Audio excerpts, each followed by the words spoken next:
Recording in progress.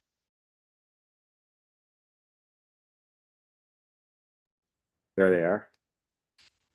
I believe. Good evening, everyone. I'll call the meeting to order and welcome you to our Manchester Select Board meeting for February 4th, 2025. Prior to beginning, I'll ask everyone to rise and face the flag, please. I pledge allegiance to the flag of the United States of America and to the republic for which it stands, one nation, under God, indivisible, with liberty and justice for all.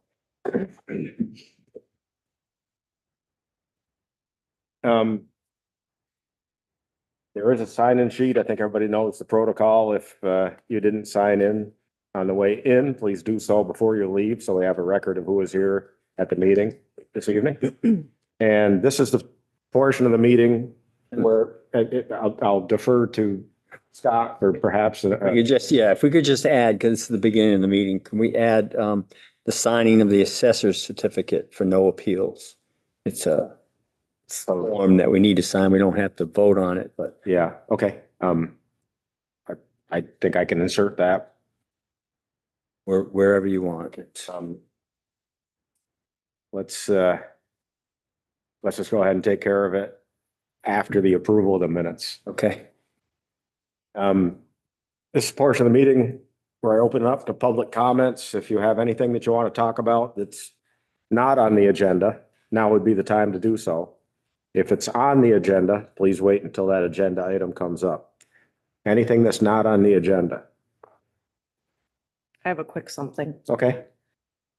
Is this a public comment or a select board other business item? I'm going to say public comment. Okay. I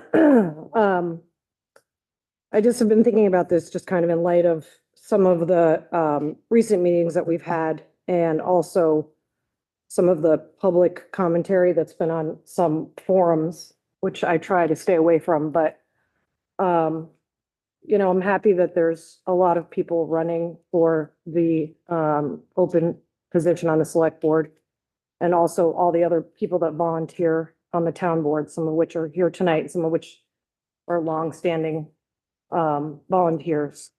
And one thing that I've been thinking a lot about is that one of the big things that we try to do is be fair, listen to others, and collaborate and be transparent. And I was thinking about something that the select board adopted in October of 2021, and I just wanted to read it and remind everybody that we operate under these guidelines.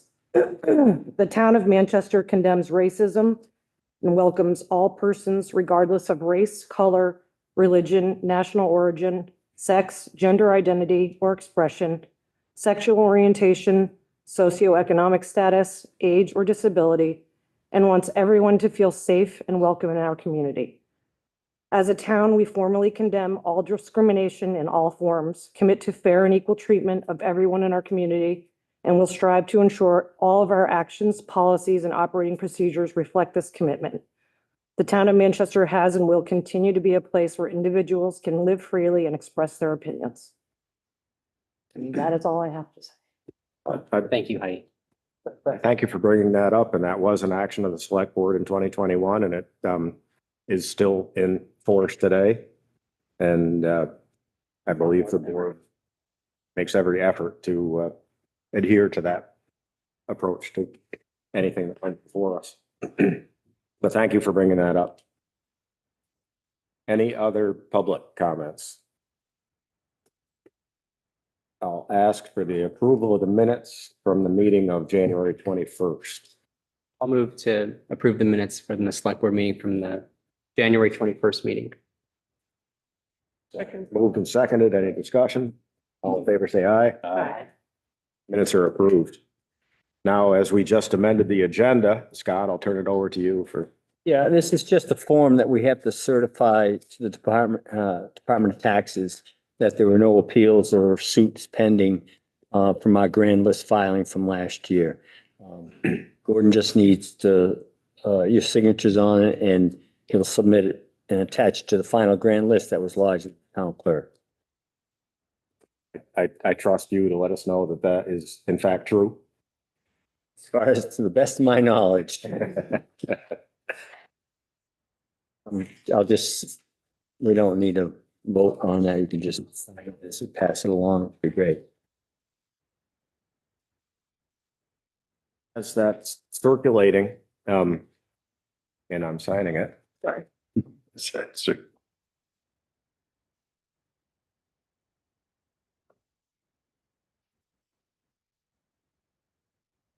So far. Got black. Thank Thank you. We'll keep, moving forward as that's being signed. And agenda item number 5 or now 6 is, the cemetery grant discussion. And Wayne Bell is here to review possible grants for this cemetery, a possible grant.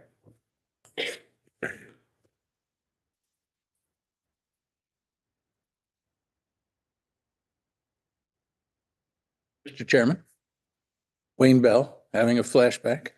Yeah, you're in a Right. different position. Right, what are you doing in my chair? All right. you. I'll vacate anytime.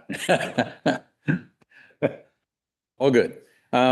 So to lead us in, not quite what's the way it's written on the agenda. We're not talking about a grant that I'm aware of for our cemetery. This was a request from Janet Hurley, former zoning administrator, in her capacity with BCRC before she just took her state job. She asked that we sign a letter in support of a grant that they were requesting in Sandgate for the 5 cemeteries that they oversee. And what Sandgate's trying to do in terms of rounding up this money is do some of the work that our staff has already done in terms of mapping and digitizing cemetery records. Doug Kilburn's probably more aware of that and done more of that work than anybody else. We have a cemetery advisory committee, as I read it in the town report anyway, and I'm not sure how I got elected chair, but somebody claimed that too. At any rate, a lot of that work that's being done by town staff and continues on would be very helpful if they would be amenable to talking with Sandgate as they begin this process. So Janet asked that we sign this letter, and we are advisory, of course, as a committee to you, the select board. So I think it's appropriate that you consider whether you would like to support this this letter. And I sent a copy to the town manager and the chair. I can read it if that's helpful, and it's a kind of a pro forma support. This is to Jacob Hemmerich, who's in the Vermont Department of Housing and Community Development. And it says that we are happy to extend this endorsement of the Town of Sandgate's application for the 2025 Municipal Planning Grant Program. Sandgate holds a unique place in the history of the state and nation for those interested in the Revolutionary era history it contains and the quintessential rural Vermont character it embodies. The Manchester Advisory Committee to the Manchester Select Board on Cemeteries is proud to support this application as a peer institution that values stewardship of the resting places and history of our town. I don't know that I need to read the whole letter, but generally that's the gist of it, and the manager has a copy of it. So I guess my purpose here is just introducing that and asking you to demonstrate, probably, I guess, through a vote, your support that we support Sandgate in their quest. And this is through a municipal planning grant that Sandgate's applying for. We've used them before in the past, and in fact, we will be using them applying for that type of grant this year for the renewal of our town plan. Once we get this, the shorter version done in May. So we'll be applying for that also. But, you know, we have master plan, and Doug and Elias have been working pretty hard on the cemetery software program, and we're going to be going live very shortly with that, and you'll be able to find your loved one's location just by going online and looking at it. And as far as a future project up there, we're hoping to possibly have like a QR code stamped on a sign that would be at the entranceway, where you could just come up there with your iPhone or whatever and find out where your loved one is located, and then any history that's attached to it. I got a brief exhibition of what was in this program at the time from Elias, and it was pretty impressive. And I think it's going to be a valuable tool in the management of the space that we have, and seeing who's where and what's available, and get it all into one location. But as far as the Sandgate thing, is there any reason why we wouldn't No, be supportive of this? right now, I don't even think you need a vote, just consensus to support their application. So, Yeah, I think I see a lot of heads nodding, and I take that as consensus of board support from the town of Manchester for this initiative. So I'll hit send. Thanks, and At this point, with the board's permission, I'd like to deviate a little bit from the agenda. It's every year, as we approach town meeting, the select board has to make a decision as to who is going to be the recipient of the cover and the dedication of the town report.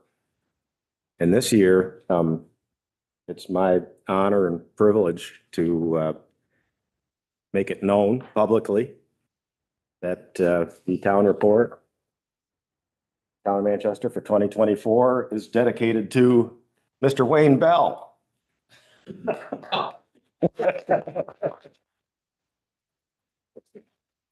And, by the look on his face, I can see that we did not leak that, well, because there are a few copies of the town report circulating in the community, but Wow, set up and rolled. what I'm gonna do, Wayne, Nobody in this town can keep a secret. How does that happen? well, the people that are sitting next to you have been the best Brief. at keeping this a secret.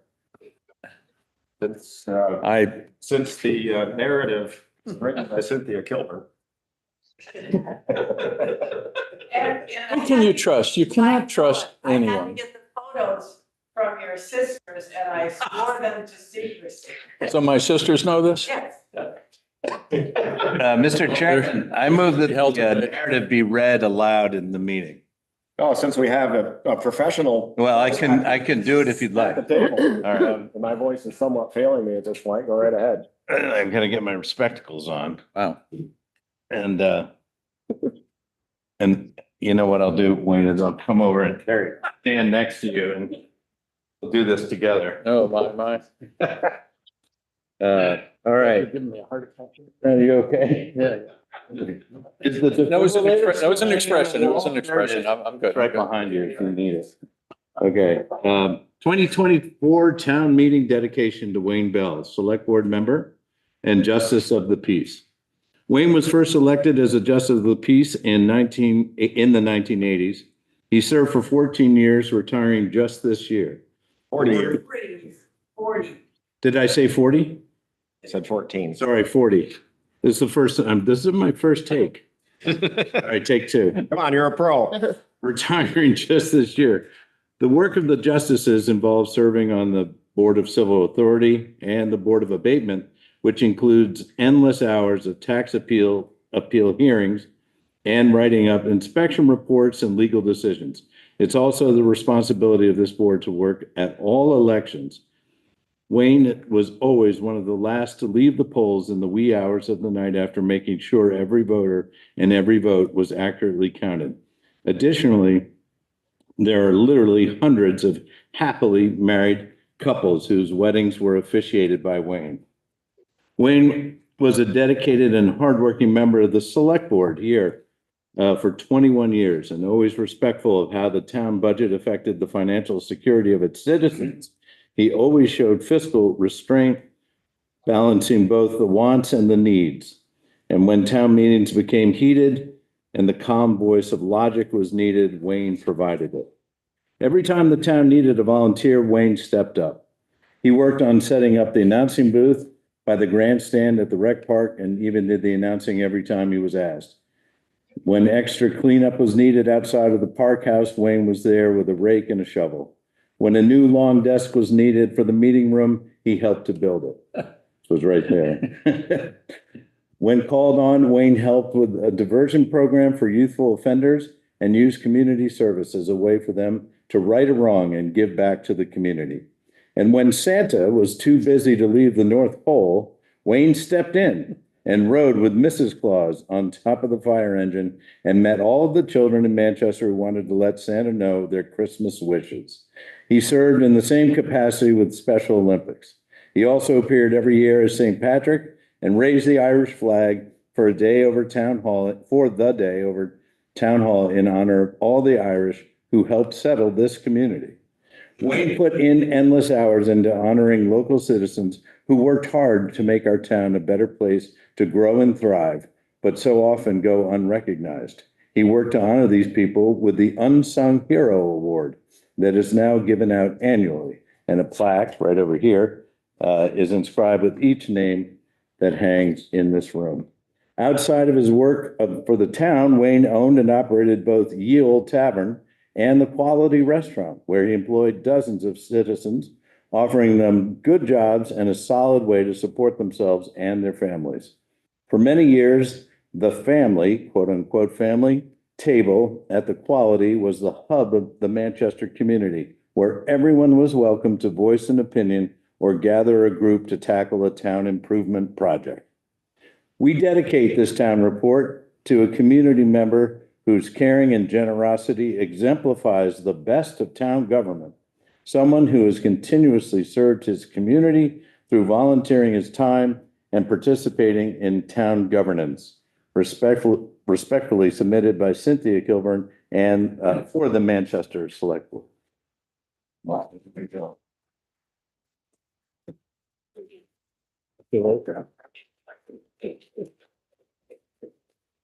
Thank you, thank you. I guess I would, not worthy, but I share this with all the people who, all of those things that were mentioned were supported by a number of other people, including most of you at this table right now. So I was honored to sit and work with you for many years, and all of these other projects, the Unsung Heroes. I accept this in the spirit that we are a community of volunteers. We're a giving community, and I share this with everybody who is part of that. So I thank you very much. Now, before you run off with that, I'm going to take it back. Well, that didn't last. Okay. It will be officially presented at town meeting, Okay. as was always the Wow. way that this was done, along with the previous three that never got presented at town meeting. So we're Oh, actually going to I've make been sure away, that everybody, okay. we'll bring We're going these to catch in up. Okay. and make sure that each of the recipients receives the Excellent. Good idea. accolades that they should. But thank you, Wayne, for Thank you, what will Mr. Chair. continue, what will continue to be an ongoing relationship. Boy, you suckered me. I thought that was a pretty poor transition when you started moving on there. It was. Very good. Back over here. Yeah. Way.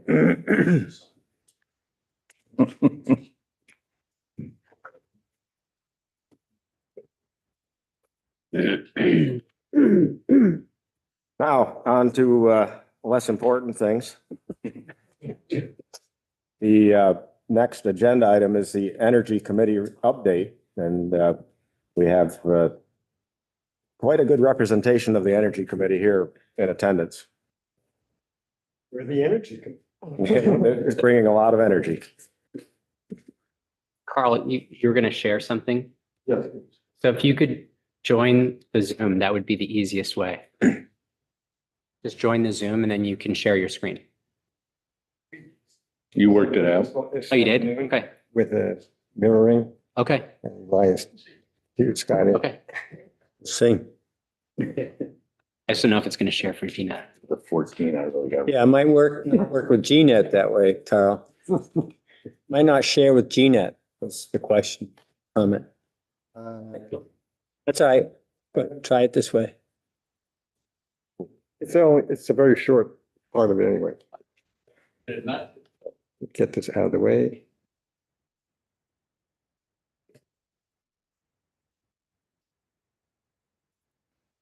We'll read this later.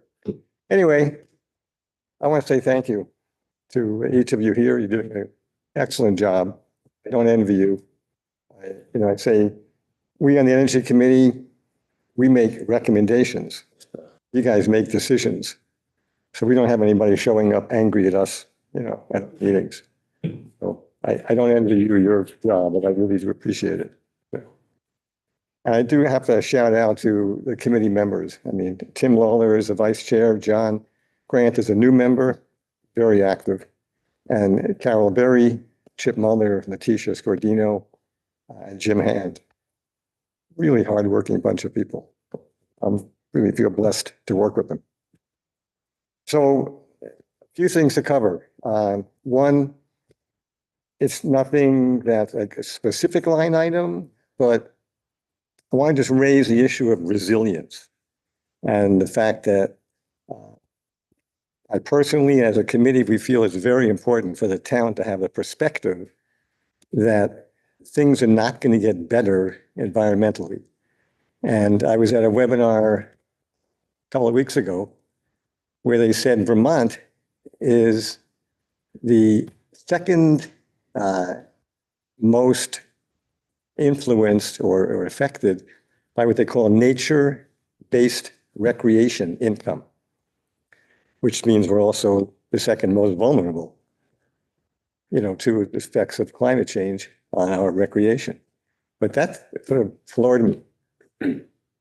So first thing I want to talk about is the MERP grant, Municipal Energy Resilience Program, affectionately called MERP.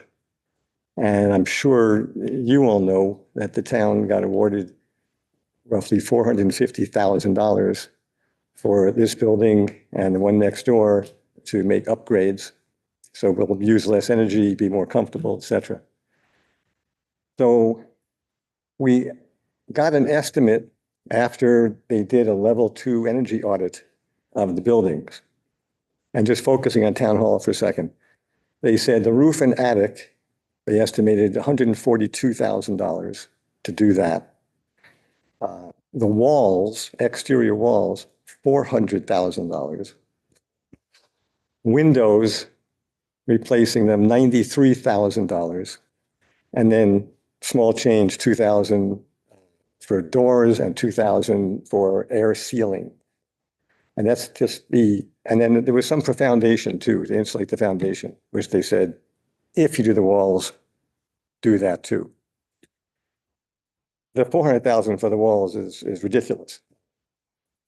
The reason that was so high, they took the best possible insulation, which would be adding 4 inches of polyisocyanurate foam on the outside and re-bricking with the veneer on the outside, so it looks the same. Plus, in the gable ends, if you notice, there's not much of an overhang. They would have had to extend the roof, so there's a lot of money. We worked really hard, as Jim Hand and I, especially with Gordon, looking at the criteria, going over the amounts and everything. And the town wound up applying for $100,000 for the roof and attic. Nothing for the walls. $10,000 for the windows and the full $4,000 for the air sealing. And then also there was heat pump, but that's, focus on the energy, saving stuff first. Jim and I have been taking part in this thing called window dressers for several years. And I thought, $93,000. We could probably accomplish almost the same thing, if not better, by getting inserts. These are storm window inserts. So they're made with plastic, but they're actually thermopane because there's 2 layers of plastic around the frame. So it was funny. It was too late to really do them, but Gordon had to get the grant application in. So I said, look, Jim and I can measure the windows. I'll put it in my laptop, send it up to Maine with a nonprofit, and they can at least tell us how much it'll cost. So we did that, and lo and behold, because it was a special rate, no tax, they didn't realize we were just looking for an estimate, and they cut all the pieces of wood. There were 49 windows that we weren't prepared to assemble and build. But the wood came, and we wound up being able to do like 35, 37 of them. And so if you walk around the building, you'll see that there are some windows that have them, quite a few, and some don't. But they're really cost effective and they really work. It's unbelievable. I put 2 on one of my Veluxes in the house, you know, a roof window. When I put the second one on, the snow doesn't even melt. This is incredible. They really work. So the total, instead of 93,000, is going to be closer to 3,000. Around 34, 3,500 in that range. So it's phenomenal what you can do for that. Again, the price is low because we just get the wood frames from Maine and then volunteers assemble them. So it's you know, free labor. Scott has already got a bid, and you signed, right, for this building? That Yes. this room? Yeah. Insulate this roof. We on the Energy Committee really recommend doing the rest of the roof and or attic, whatever it needs, you know, to insulate the top of the living space of the building. So then you'd have the roof, attic, the windows, air sealing. That would only leave the walls. To me, 400,000 is crazy. I don't know how it would pan out. My suggestion is look into putting 1.5 to 2 inch of the polyiso sandwich foam on the inside. It's not as good, but it has to be a fraction of the cost. And a lot of this foam comes already with sheetrock glued to it. So it would be, you know, a little invasive to people working here, you know, get away from the outside wall. But it would make a difference in the heat, and it would make a huge difference in comfort. If you're sitting next to an outside cement block wall, your heat's it's just sucked out of your body. So again, I don't know how much that would be, but it's worth finding out. And then the heat pumps, again, the air estimate from the people who did the audit was like $150,000. Again, from my own personal experience with heat pumps at home, I think we could do it for half that price. Shopping around and getting compressors that would do 2 heads each. So like Scott's office and Kate's office would be 1 compressor outside, 2 mini splits, etc. And you're talking like 8 or 10 at most. It should be $80,000 to do the whole building. I don't understand, you know, it's a big expense. Anyway, so that's something for Gordon and Scott to follow up on.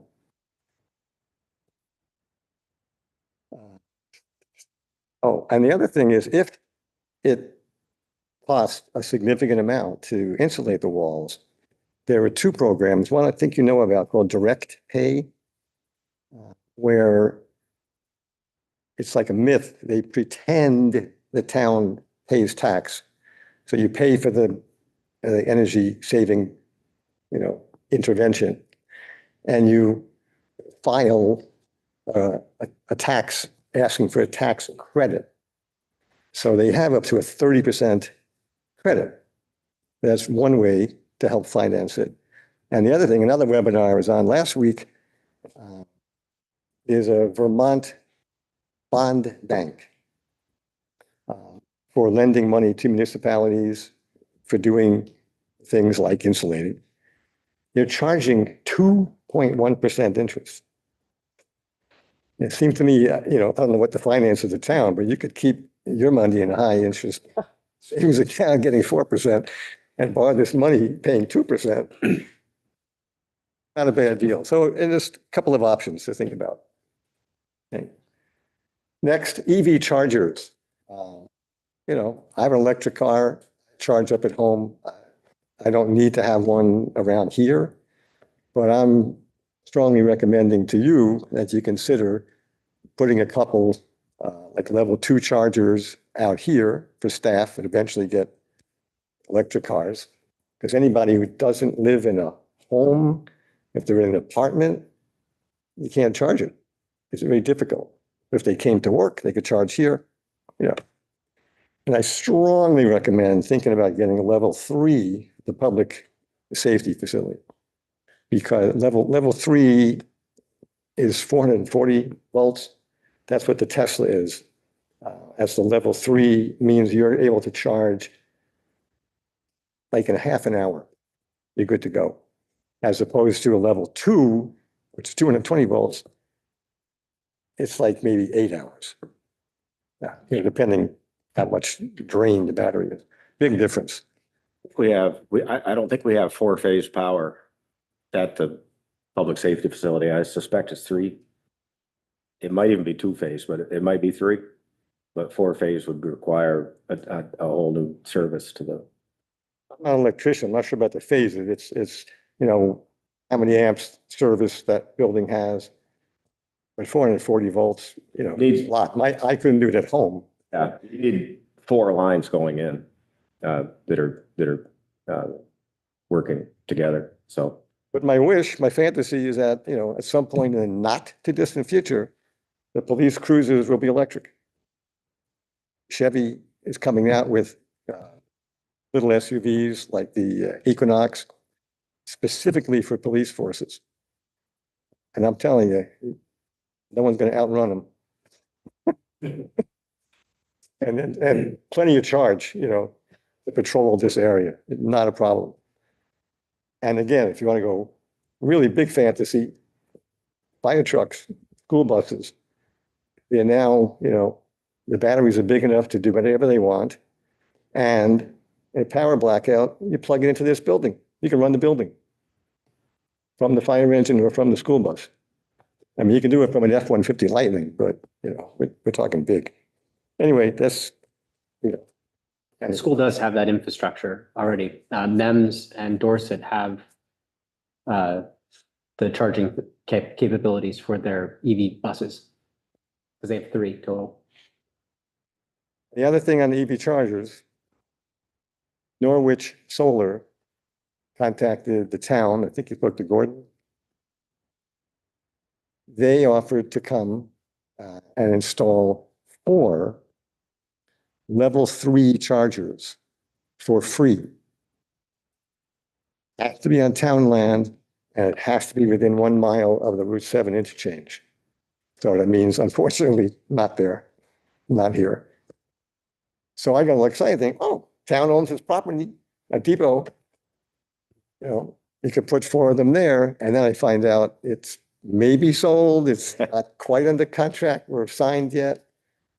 So I'm just putting it out there. If it's possible for the buyer to, and work out with the town, carve out a little piece of property and have the chargers put there, whoever owns that property is going to benefit. I mean, it'll be a magnet. Because I'm telling you, when I'm driving somewhere and it's like, you just key in chargers, and you're like, I'm there. And then you spend money. You go into the store, whatever. Anyway, just an idea, it's concept. So moving on. Thermal energy networks. Raise your hand if you've heard of them, you know what they are. Jonathan? Mew. Printed out some stuff. I'm not going to hand this down. I'm going to give it to either Ivan or Scott. Different handouts from this from Debbie News website. Debbie New is a rock star when it comes to this thermal energy network. She is like a policy wonk. Her engineer, Jared Rodriguez, is seriously a genius. He is like amazing. He was in charge of the left track. They had 21 million square feet of buildings in the New York area, and he was like the head guy for engineering. Again, go renewable, safe energy, etc. Guy is brilliant. So he's Debbie's engineer, and they're working for free. They are going to come here to the library April 10th and do a workshop.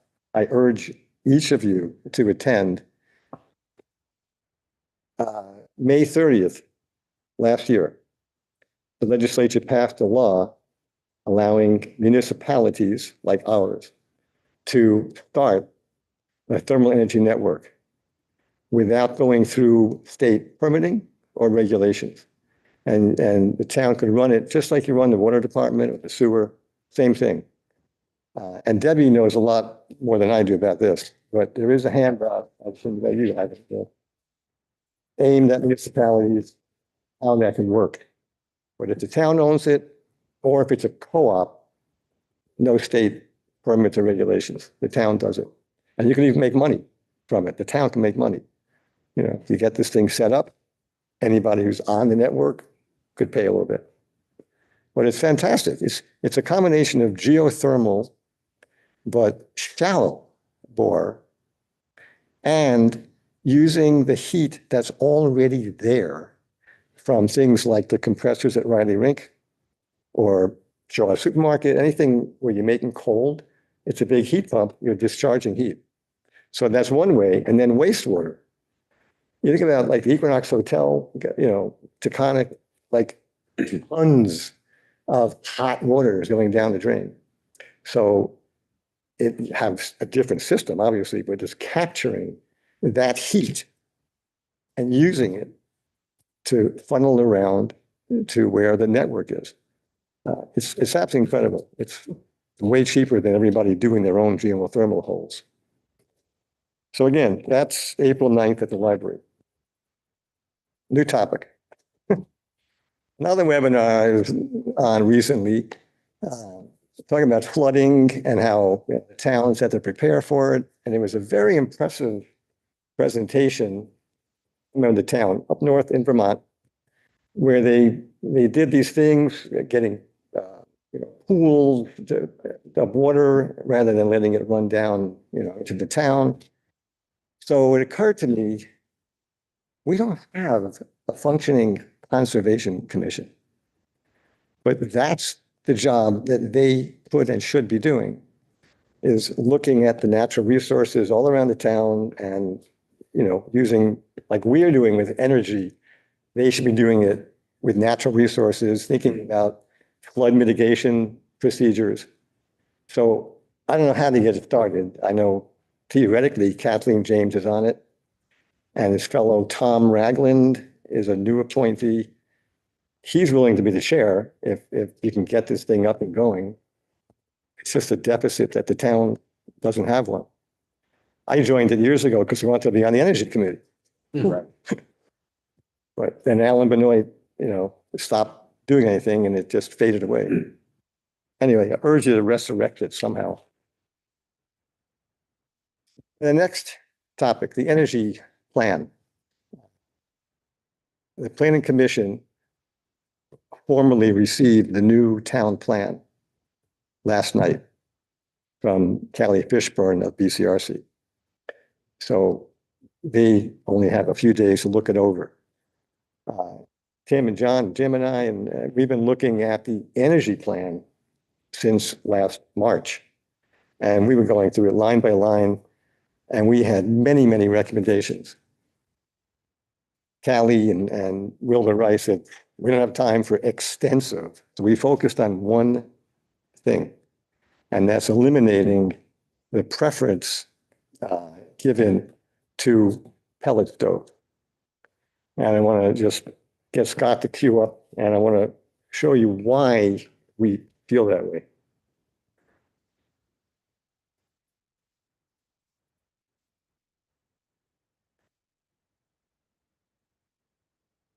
It's asking, you need a sharing key?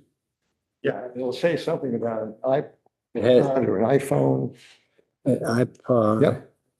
And then when I'm ready, you'll have to read me those. Okay. Tell me when you're ready. That was Get done. Step 2, screen mirroring.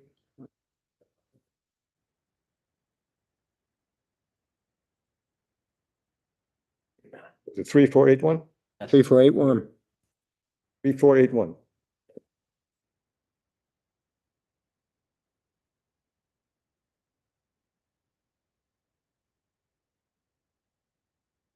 Something's happening.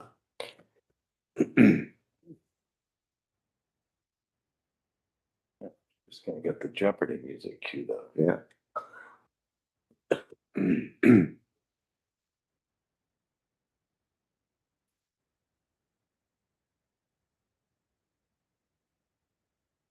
gonna let you read it. I'm not gonna read it out loud, right?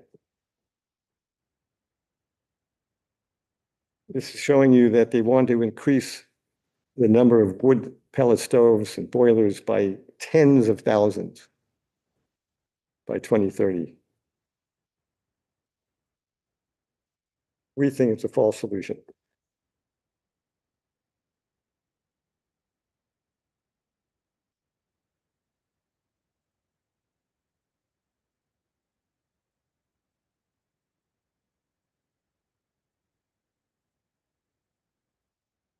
Okay. This is very important. Wilbur called me up after I met with him. He's like, wait a minute, you trying to take my wood stove away? I heat with wood. I love my wood stove. I'm not looking to take it away from anyone. If you use a wood stove, keep it and consider doing what I did. I added a heat pump for the bridge months and for the hot months in the summer. So I now have my wood stove on only December, January, February. September, October, November, heat pump works perfectly fine. Another important, this is very important. This is what I'm really afraid of. People with an oil furnace or a gas furnace go, oh, I'm going to go green and get a pellet stove. If you have an oil furnace or a gas furnace and want to reduce your carbon footprint, really the only way to do it is through a cold climate heat pump. The only option that doesn't add more carbon to the atmosphere. So look at the difference between various methods of heating and how they affect the air. This is the most important slide in the whole deck here. On the far left is a fireplace. If this chart were to scale, that left-hand column would be up to the roof, literally. I see it jumps from 4 to 28. 28. I mean, it's ridiculous. Now, when I saw this, like, oh, that's why municipalities are banning wood-burning fireplaces. No wonder. So the second one is talking about my old Vermont Casting Vigilant. It was an old dirty stove, 4.6. You compare it to an EPA, like I did, I changed over to a more modern Yodel. The older stove, 3.5 times the particulate emissions. And then next, you have a pellet stove, which is better than a wood stove. But when you compare it with an oil furnace or a gas furnace, wood pellet stoves emit 40 times as many fine particle emissions as oil, 60 times as much as gas. And the only one that does 0 is a heat pump. So why should we be concerned about emissions of fine particulate matter? Biomass and wood combustion has supplanted coal as a leading source of mortality from fuel consumption. Exposure to fine particulate matter associated with low birth weight, preterm birth, stillbirth in babies, asthma, respiratory illness, developmental delays, diabetes in kids, and then stroke, heart issues, lung issues, bronchitis in grown-ups. This is serious. In addition to human health, burning biomass contributes greenhouse gas emissions, increase global warming. This is talking about large scale electricity generating. Each kilowatt hour of heat produced using wood adds 2 to 3 times as much carbon as fossil fuel.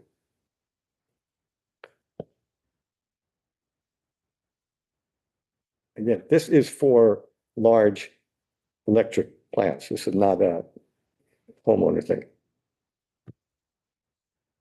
So, and again, this is from Doctors and Scientists Against Wood Smoke Pollution. It's a group. Wood pellet stove promoted as a cleaner burning option. It's true.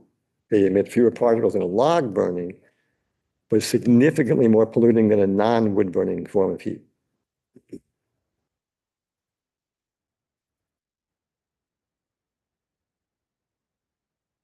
And then again, we're talking big scale, but any scale, cutting trees for wood pellets or to use in large scale electric generating plants like McNeil releases the carbon that was sequestered in trees. Older, larger trees store much more carbon than new ones. If you can see this, one mature oak tree has 8 tons of carbon. That's 16,000 pounds of carbon. The equivalent would take 465, what they call new large landscape trees. You look at that, if you can read it, it's 25 foot tall. That's not what they're planting when they're reforesting. They're planting not 25 foot tall. They're planting like 3-4 foot seedlings. And then you'll hear an argument, well, young forests sequester carbon at a faster rate than old forests. That's true. But if a little tree has 1 pound of carbon and its rate is 100%, now you got 2 pounds. Whereas this oak tree is 16,000 pounds. If it does even 1%, that's 160. So yeah, the rate is different, but you really can't compare them. It's ridiculous to cut a tree, put a little sapling in there and say, oh, it's renewable. See, we replenished it. So when you cut a forest for fuel, you're increasing carbon emissions. At the same time, you're decreasing the amount of forest that's available to take the carbon out of the air. So how can a form of energy that accelerates the release of CO2 in the atmosphere be carbon neutral? The answer is it can't be unless you ignore the time. So it takes between 40 and 100 years for a tree that was cut to be replaced. So in that time, the whole 100 years, the carbon that was burned from the first tree is up there contributing to global warming and the factors that make us vulnerable to. In their permit, the McNeil plant was said, oh yeah, we're going to do just like branches and scrap wood. Yeah, not true. They do 70 tons of wood per hour when they burn. In addition to the carbon in the trees, I didn't even realize this, there's a lot more carbon in the soil. So this is clear cut. You can see the sun is able to get to the soil. This is a scientist from Natural Resource Defense Council. Soils can hold up to twice as much carbon as the trees, depending on the forest and debris, etc. So that's a factor that people don't even think about. And then another issue, when you're cutting the forest, it not only disturbs the soil, it results in forest fragmentation, which is important for a lot of the large mammals to migrate. And then there are certain populations that are very vulnerable. This is just 3 of them: the pine marten, the wood thrush, and the long-eared bat. So there are excellent options for replacing your oil or gas furnace, and cold climate heat pumps are usually cheaper than either oil, gas, or wood. And Tim Lawler, he gets credit for this slide here. It's comparing the heat pump on the left, the pellet stove, fourth over, like 1,700 versus 3,000. So it's cheaper.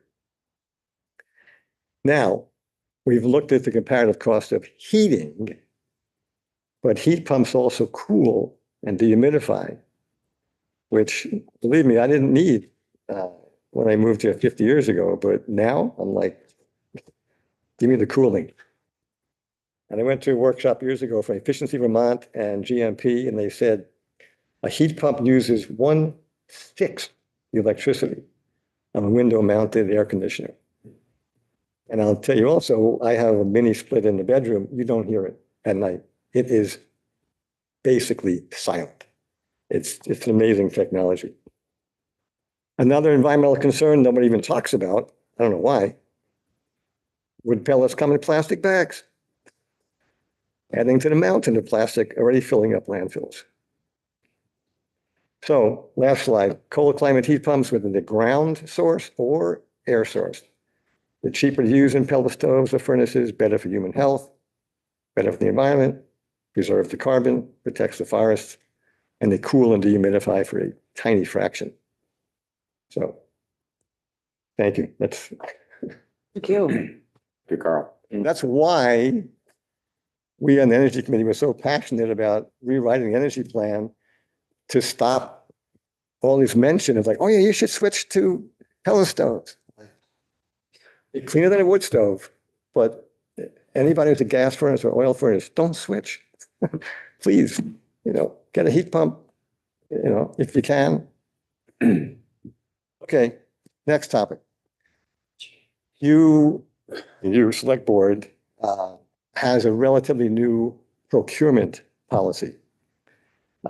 We on the Energy Committee would love if we could draft and give you an extra little something to put at the end of that first paragraph, which would talk about looking at options that are, electrical, battery operated stuff.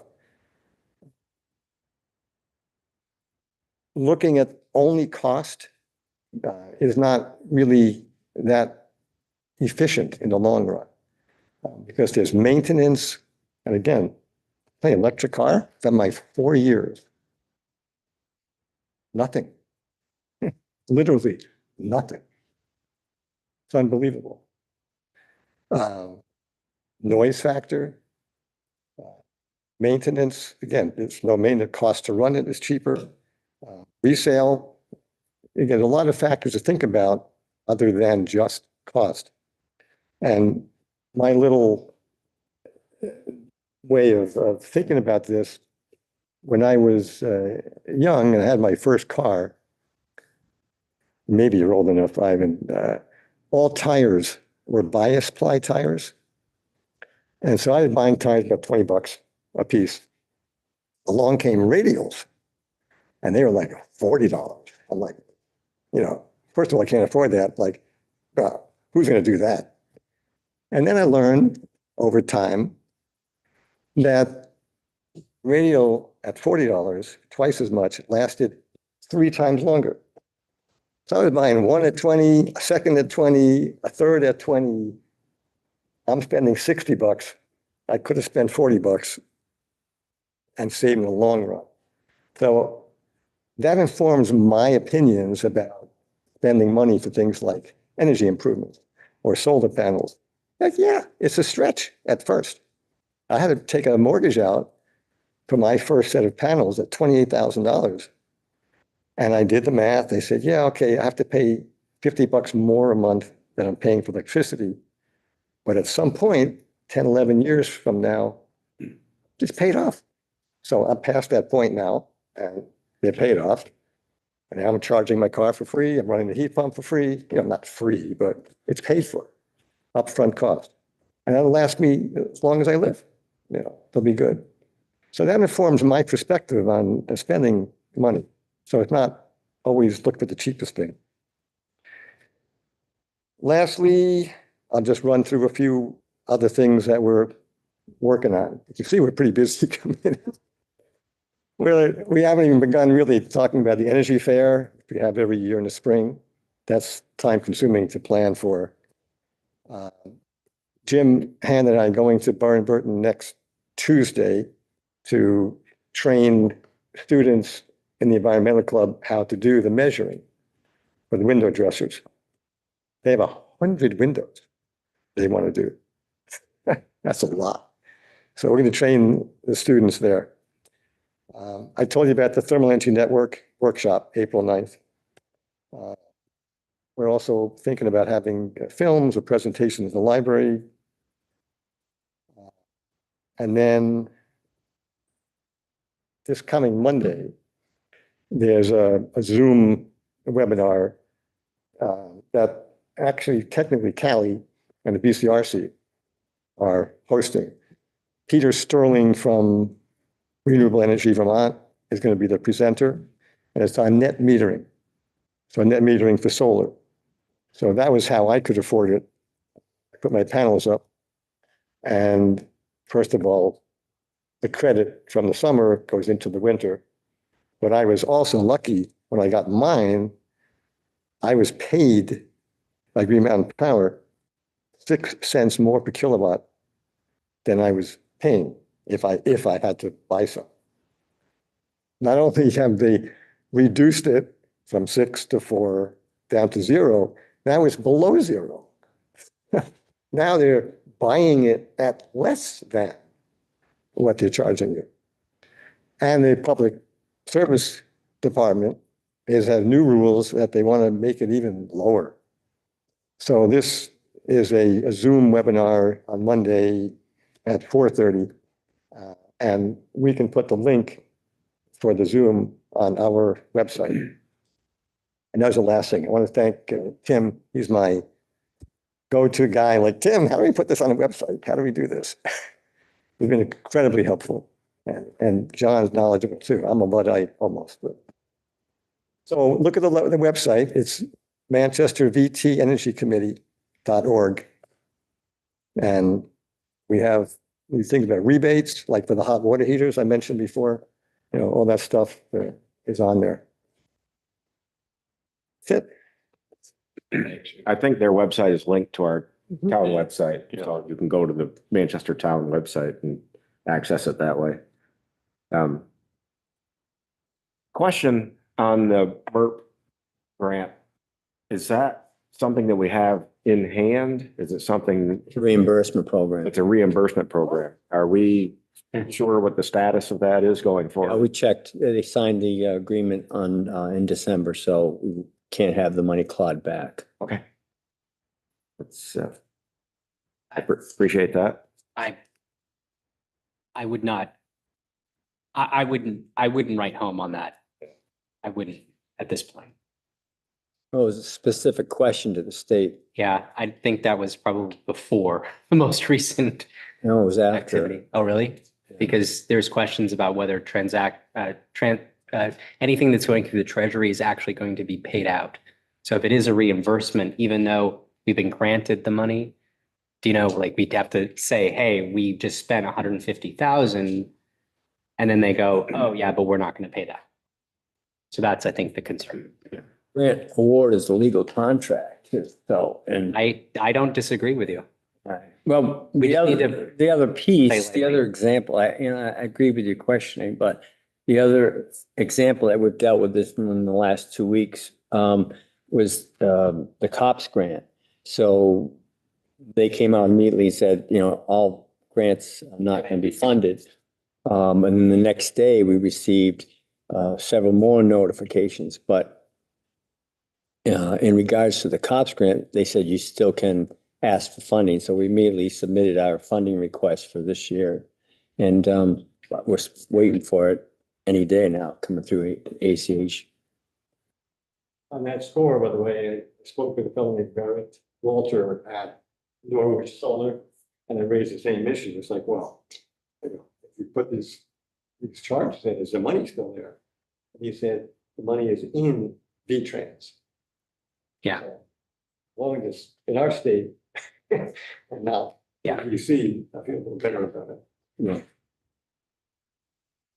Hey, thank you, Carl. Thank you. The only comment I have relative to the additional language to the town plan is that we're under the gun to get the town plan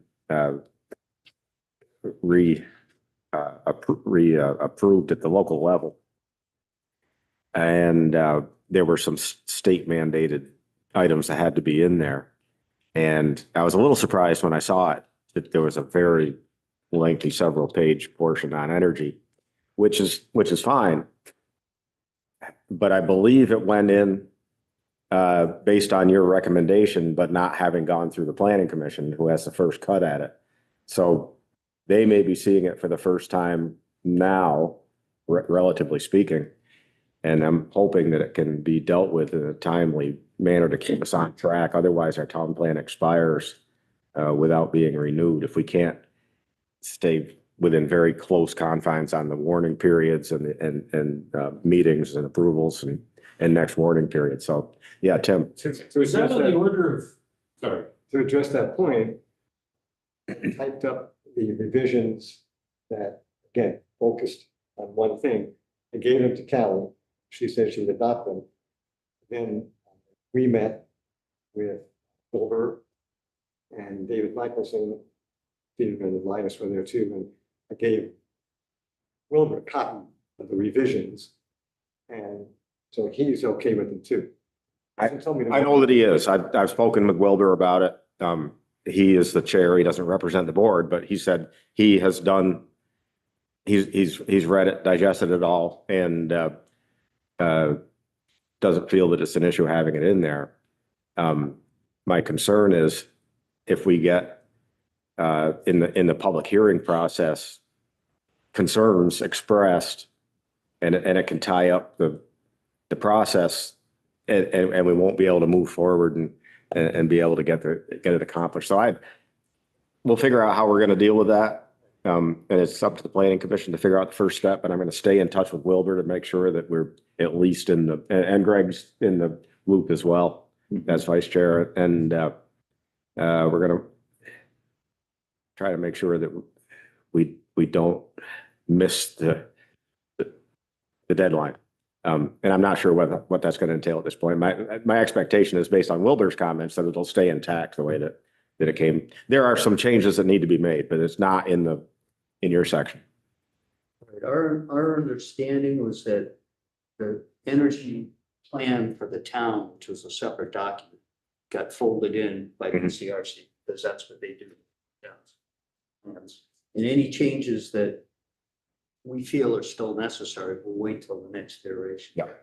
And I think that the language as you submitted it to BCRC is what our energy plan was, which was approved in several years ago. It's updated, but there's not significant changes. So I think we're okay, but I just wanted to make sure that we were all kind of on the same page. This is much more than what we thought we'd be reviewing to stay on track with the time frame, potentially. Tim, you wanted to I just wanted to clarify that I don't know the scope of the changes. I haven't seen the draft yet. But the changes that we proposed were maybe 3/4 of a page. And what Jonathan was referring to, the existing energy plan at 30 some pages was inserted. Yeah. As BCRC now does. And the only concern that the various chairs of the committees and boards sometimes get together and discuss these things. And there was a concern expressed, and Peter is there also at these discussions. And there was a concern expressed that in most cases, what we want to try to do with the town plan going forward is reference outside material, such as state mandates and that sort of thing, and let the state make the changes on that. And that way we're not out of sync with what their mandates are. I think the energy plan falls into a different category. And like you said, the BCRC is folding that into town plans in its entirety throughout their the group of towns that they represent. There was the comment that why don't we reference it in the town plan, but have it be another document that can be, because if we update this document over here and it doesn't get included into the town plan, because that's on an 8-year cycle, then we're out of sync again. But if it directly references that policy, or plan, any changes you make to that automatically roll into the town plan. So it makes a little bit of sense to me. And we're having those discussions as to how exactly to do it. Yeah, Heidi. Procedurally, if there's things that we feel like we want to include, but we just can't get it done by the deadline, how onerous is it to have an amendment to our plan shortly after filing the official one? There's nothing to keep us from doing that. We can incorporate the things that the state needs us to do and meet the deadline for renewing our town plan. And those things have to be in there. We can begin a process to amend it again immediately. Yeah. And that's what we're applying for the municipal planning grant for funding to. So I mean, the question is, how do we accommodate it this time around? And BCRC has said, we've done our work. It's your document now. You can deal with it as you see fit. Right. I do think, We're done. So, The commission, they have 4 days. yeah, right. Yeah, it's not a lot of time. Ivan, one thing though, I do believe that part of the mandates from the state, wasn't just the Home Act that needed to be included in the town plan. There were energy things, part of the energy policies that also needed to be, which probably necessitated the It could energy be. plan being part of the actual plan. It could be. Yeah. John, that was my impression talking to Callan. Yeah. The present energy section of the town plan, And my only concern with that is summary have to be there. in the world of energy, things are changing very quickly. And our energy plan as a standalone document can be quite flexible and updated. The town plan, it quite often sits there for 8 years. It's not on the front burner to change the town plan. It should be a structure and basic foundation for all of the documents that it supports. But the specifics should be, for instance, with the zoning bylaws, the specifics should be in the bylaws. It should be supported by the foundation of the town plan. You don't have to have all those specifics in the town plan, because otherwise, every time you made a zoning change, you have to go back and amend your town plan, which is another onerous and quite often overlooked process. So you're saying to have the town plan reference the energy plan, but Reference it. yeah, but not have it be specific. And Jonathan may be right that the state and BCRC would know the answer to this right off the top of their head. Yeah, they have pieces that have to be in there. Yeah, right. And we may not be able to separate those pieces out. And maybe the piece that we have is the piece that we need to have in there. But I want to make sure that we're aware of this potential friction going into it. Because we can get into the public hearing process. It may go smoothly or people might raise issues and It does. anyways, I wanted to bring that up. I don't want to belabor it too much. Appreciate your enthusiasm, all the hard work that you So do. much energy. Yeah, boundless energy. Yeah, great job. Thank you, guys. All right, we're going to review and discuss and potentially amend the vending license ordinances. You have to sit and listen to all this. Thank you for being here. You should have, in your packets, you have, I'll go with. and hard copies right in front of you, actually, too. Excuse me. Some proposed vending changes. I know we talked about this, so we'll put this together. The reason why we're doing it is we're starting to get the renewal applications like we saw last time with Hound Dogs. And so as in Hound Dog situation, it was a class 2 and we bumped up their square footage. So we've incorporated that into these new proposals. And you'll see on the hard copy in front of you, everything in yellow is what we've added. And so I'll just touch on those key points right now before we go over it.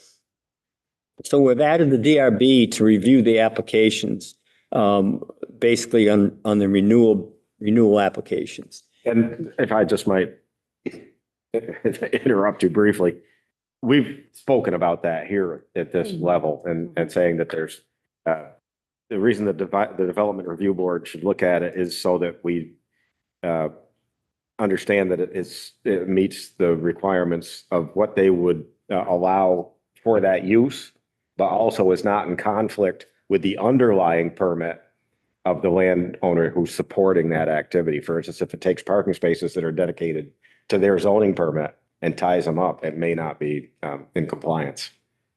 Okay, and the applicant must provide detailed maps and sketches or a sketch, and any lost parking should be indicated on that map. New equipment should be reviewed by the DAB, basically for design. In both groups, DAB or DRB may or may not comment to the select board. They may choose not to offer comment, just to not slow the process down. Class 1, we moved up to 150 square feet. Class 2 up to 300 square feet. And then you'll see in addendum A, we made some proposed changes in the fees also. So those are basically just the key components. You're certainly able to change anything else. So on the class 2, 300 square foot, Mhm. would that bring the class 2s that we have into conformance or compliance? Because I think with the ones I have. We had 3. We have, We had 3 and 2 of them would. I'm not sure on that third one. okay. But it comes close to accommodating what we're seeing. We have to send the enforcement group out there and check it out. It's pretty widespread if you're thinking of the same one I am. But anyways, we do, like we talked about before, why have the ordinances and the license if you're not going to enforce it? So you've indicated that we're going to do that. And so here's your chance to make the changes that you want to see made. If any more, we can incorporate into this. If these are the ones you want to go with, then we can adopt it and it'd be in effect in 60 days. So. You need to reference grandfathering with these changes. For example, if somebody did put in a new trailer, would they, or for instance, there's a new trailer, I think, with Hound Dogs, which I don't remember there. It's a big silver trailer. We approved that, but it Did wasn't. we approve that? We did in the, It wasn't in compliance though. Right. But we approved it for this year. this No, I year, don't so think they it's would grandfathered. need to be reviewed. No, he is under 300 square feet now. Okay, So he's eligible if we pass these conditions, with all of the vehicles whatever he's got over that there. are on there. Yeah. Okay. And Um, that's, if we're going to approve that for somebody, it should be available to anybody.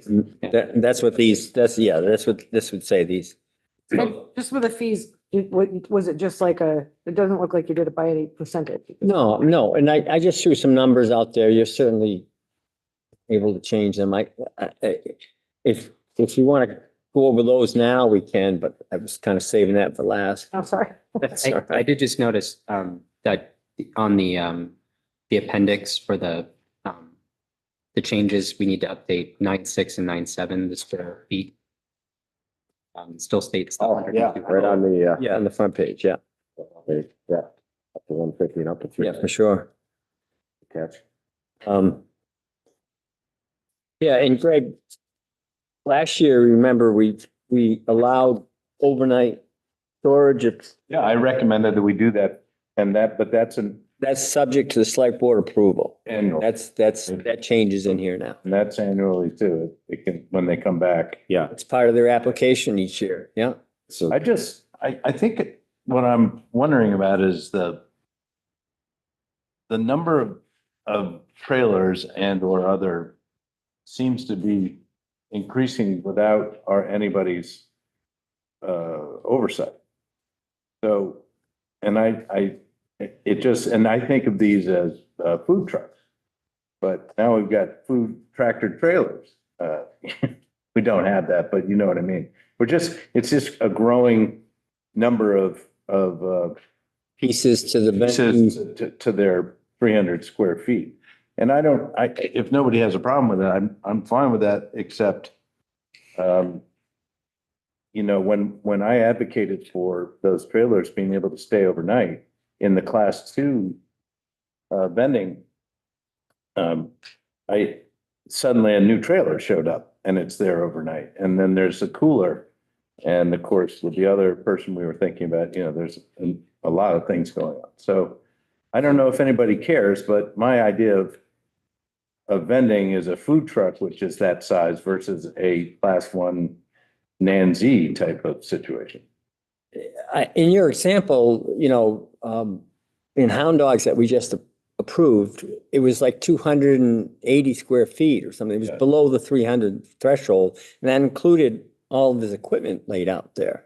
Yeah, and my point is, I was thinking of their red trailer and suddenly there's a silver trailer plus the cooler box.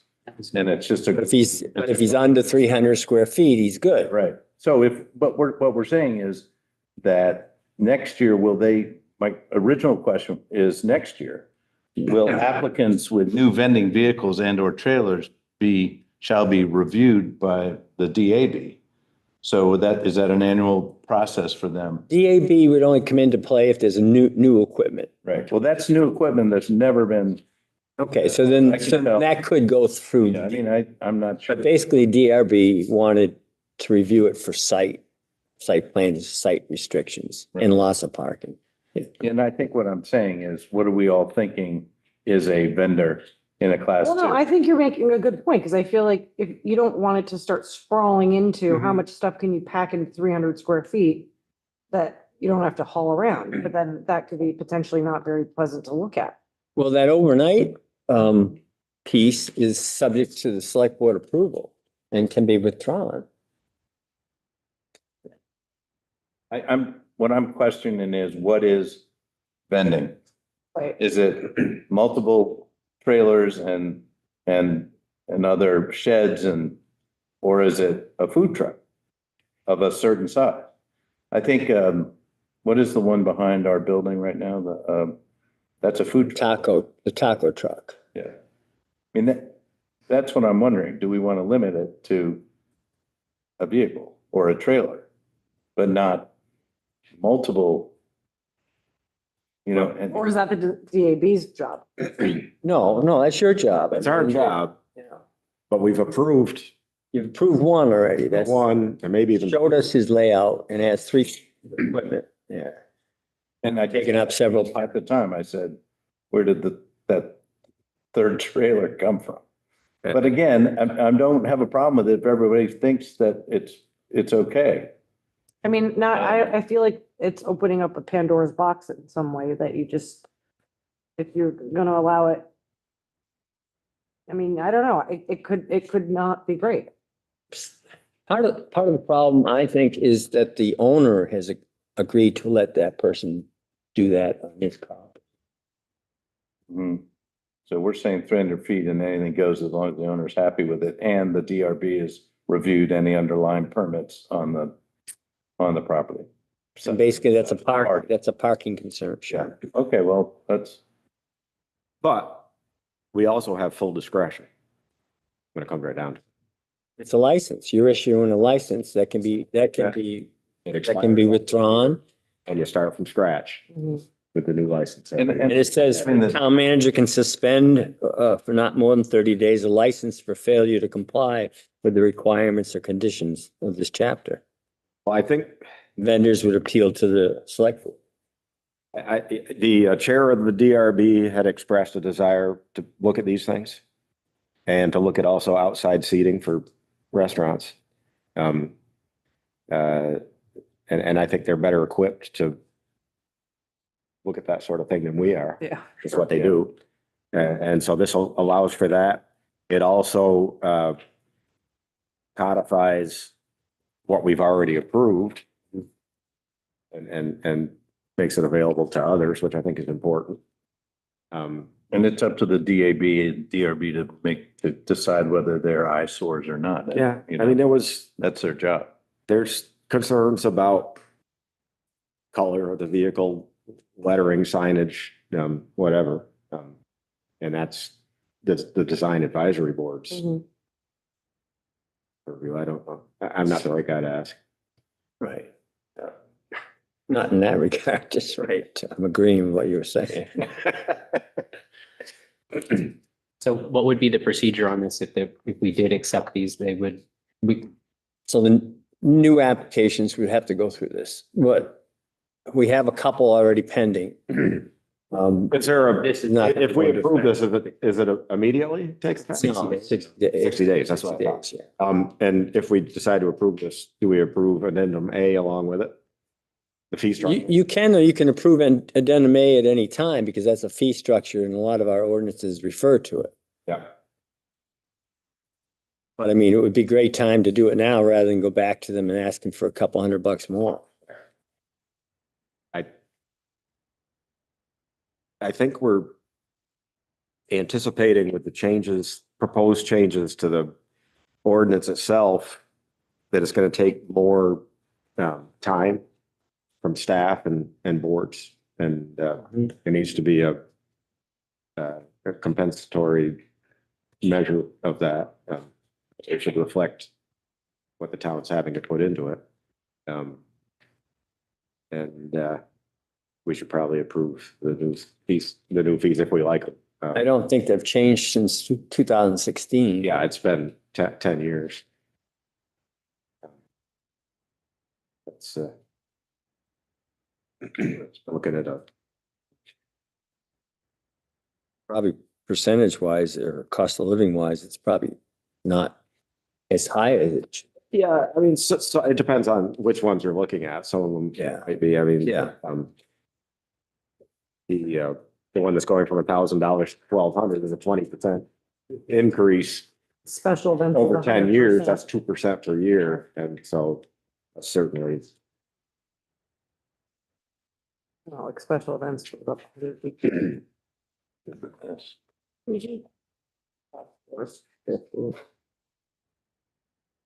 And going from 600 to 800 is a 25%, actually a 33% increase.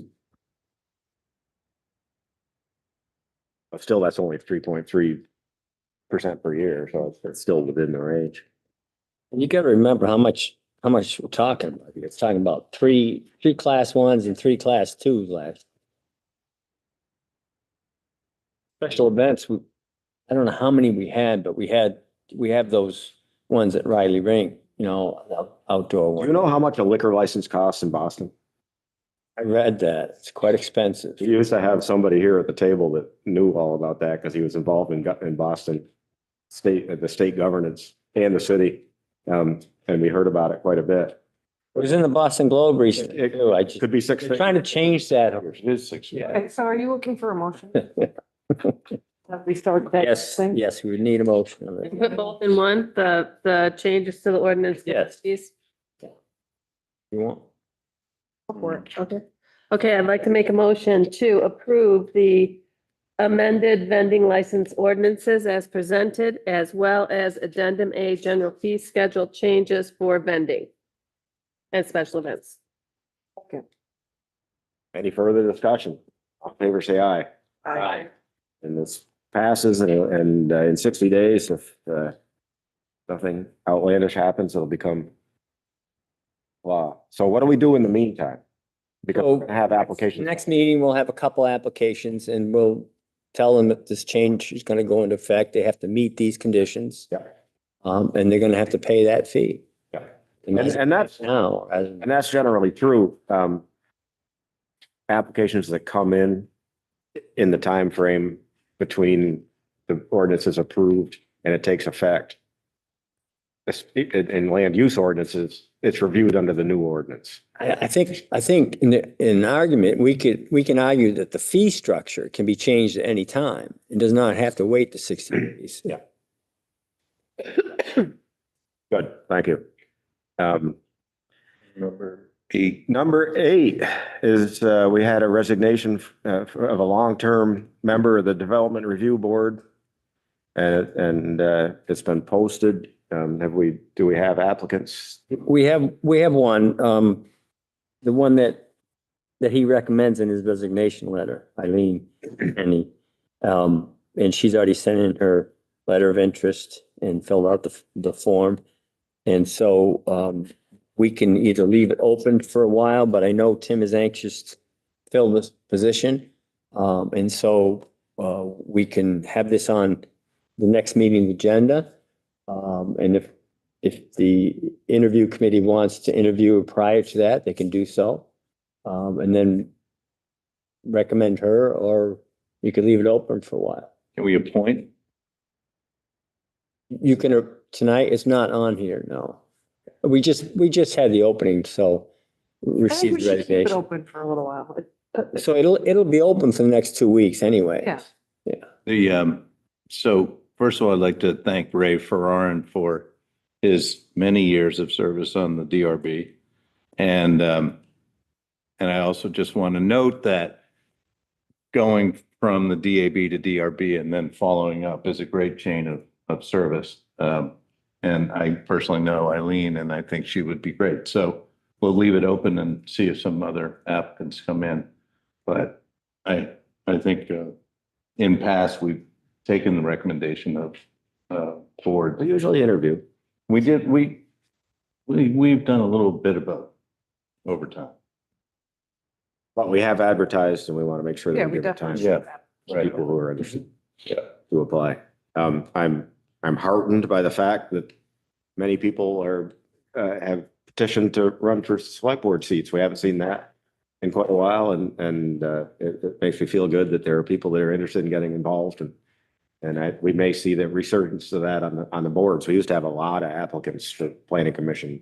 Yeah. The old zoning board, which is now the DRB. And it'd be nice to see that again, rather than having to go out, Beg. drag people in, kicking and screaming. Anyways, so the plan then is to have that on the agenda for the next meeting? Yes. Okay. And we may have a person that's willing to take her spot if that's the route you end up going on the DAB, because we had an extra person, remember, that you guys went through the interview process. Yeah. And so he's kind of been waiting on deck for, I'm not sure if he is or not. Chris Conti? No, Tom, wasn't it Tom? Yeah. Tom. Thanks, yeah. Anyway, Yeah, there's some good folks in the wing. yeah, it wasn't Chris that I called. I think Chris isn't. Yeah. Okay, town manager updates. Just a few, I did receive an ethics complaint after our last select board meeting. And you remember that I'm the designated complaint recipient, so got to learn some more processes with this ethics commission and the new ethic laws. But having gone through this and investigated it, and talked with the ethics commission a couple times on it, basically determined that it was didn't meet the standards of an ethics violation, and I issued a letter to that regard to the complainant, and we closed the investigation. But one of the recommendations was from the ethics commission is that you all take that ethics training that they have online, which is, I think, 35 minutes long or something. Kind of deals with conflict of interest more than anything, doesn't it, Heidi? Yep. Yeah. Yeah. Okay, we have a hand up. Zoom. Yeah, here we go.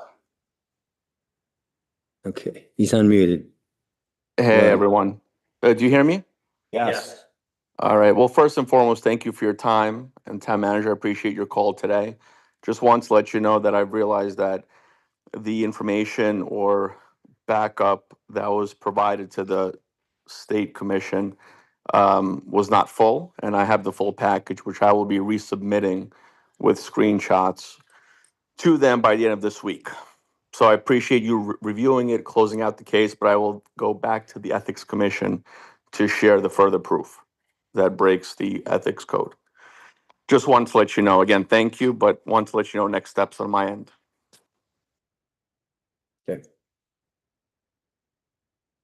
Moving on, Depot Street Properties, we had slight hiccup earlier last week with the SMAC letter.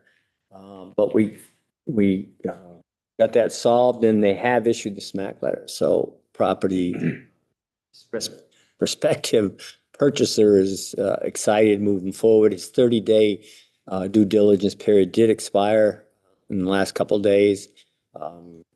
And we're waiting to see if they make that big deposit, which is the next step in the process. Is there any way that we could put, the Energy Committee in touch with the prospective buyer to talk Yeah, about Gordon, putting? Gordon is handling that. Excellent, I put Carl through Gordon. perfect. Good job. Park and Ride Rehab Project, that's, I was sitting in a webinar conference call on it the other day and, it's off Dufresne Pond Road. And this is a big deal. I've never seen so many state engineers in one conference call in my life. I mean, they had an engineer for each little flower and tree and, but anyways, moving on, they are going to start that project the first week of April. And so the lot itself will be closed through the summer. They tend to reopen it in September, mid to late September. And it's a full completion job. They're going to rip everything out, repave everything, refence it. It's going to be a really nice location.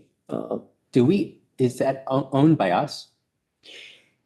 It's State- owned by the state, I believe. Okay. I think I at was that just point, thinking yeah. As part of the highway for project. Carl and the grant Oh, for the. yeah, I get you. station, literally like right off of 7. Yeah, it's definitely within a mile. Well, the You state actually want it in town. encourages You want it in that. town because. I know, no. We actually want it in town, but I was Yeah. thinking like if worst case scenario Yeah, Yeah. there. park and charge instead of park and ride. Well, park in charge while you ride with somebody else. Okay. And then the Verizon cell tower application.